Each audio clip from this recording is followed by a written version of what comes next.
आपले निकषच गणलेत का?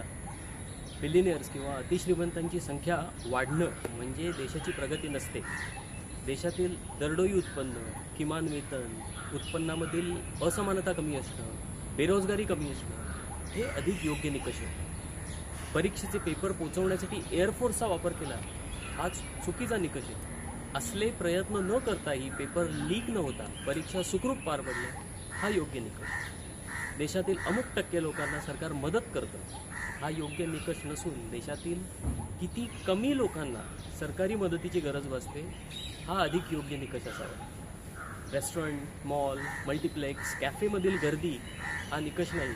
कुपोषणाचं प्रमाण, रक्तक्षयाचं प्रमाण, स्टंटिंग वेस्टिंग याचं प्रमाण हे निकष असतात. देशातील लक्झरी कार्सच्या विक्रीचे आकडे वाढणं म्हणजे प्रगती नसते, तर देशातील सार्वजनिक वाहतूक व्यवस्था सुधारणं व सर्वसामान्यांना त्याचा लाभ होणं हे अधिक योग्य परिमाण असते. अगदी त्याचप्रमाणे शहरांच्या विकासाचे किंवा इन्फ्रास्ट्रक्चरच्या विकासाचे निकष काय असावे? फ्लायओव्हर बनले, मेट्रो बनली, अंडरग्राऊंड रस्ते बनले हा निकष आहे का?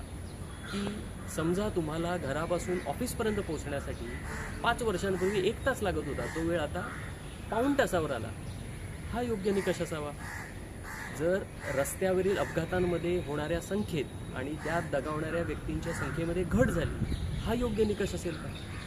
रस्त्यावरील खड्डे कमी होऊन प्रवास अधिक आरामदायी झाला हा असेल का?